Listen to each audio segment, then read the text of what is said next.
Well, thanks very much, John, and thank you all for coming out at this early time.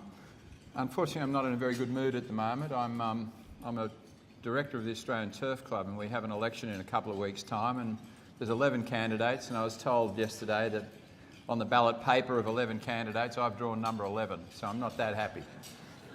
I'm also not too happy what's going on with my share portfolio at the moment, but we'll try and cast a little bit of light on that as we go forward. John indicated that I did speak in Melbourne a year ago or so, and typically what I do when I speak to groups is that I set out what I said to you last time, and we try and check what's happened and what's gone wrong, what's gone right. So let's start with that. Right, you've all got a good view except for me, but I'll try and... Look, when I was speaking around September last year in Melbourne, I indicated that I thought that the Australian economy needed even more help. The cash rate was 2.5 at the time, and I said it should go down to 2% within the next 6 to 9 months. Well, of course, the Reserve Bank differed. They decided to draw a line in the sand and said we can't go below 2.5 because we're going to overstimulate the housing market. And regardless of what else is happening in the economy, that's it. And unfortunately, by March, I realised that that was going to be the case.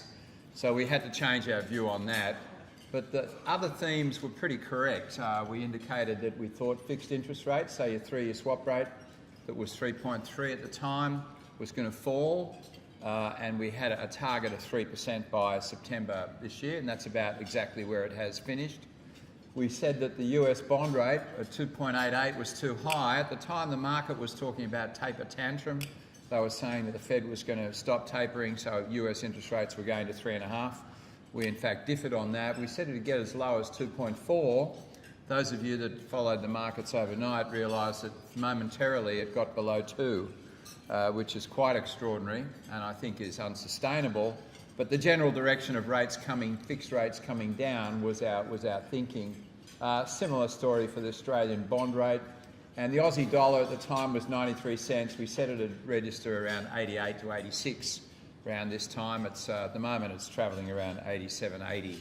So most of the thinking that we had around the lower Aussie dollar and around lower interest rates was right. But sometimes it's very hard to predict the Reserve Bank because markets don't determine what they think. It's determined by markets don't determine what happens to that rate. It's very much determined by Reserve Bank policy. What about going forward? What I've done here is that I've looked a little further out than just the end of 2014. I'm looking out to the end of 2016. So for the cash rate, we've got the Reserve Bank on hold for about another year, but then we've got them raising rates, and we have them raising rates on 2 occasions at the end of this year, and then 4 occasions in 2016. That's going to be very much dependent upon 2 things. Firstly, upon the momentum in the housing market, and secondly, upon the world economy. If we do see that sort of a development on the short end of the curve, then the fixed rates will also be rising. I don't see much action on the fixed rates between now and about March next year. But then, as they start to anticipate an increase from the Reserve Bank, they will start to increase as well. We're more optimistic around the Aussie dollar. We feel it's getting near its bottom at the moment. And that's very much driven around a view that the world economy is going to be looking better in 15 and much better in 16. I know that seems like a very controversial view given what's been happening in the last couple of days. But sometimes markets do overshoot, sometimes they do act unreliably.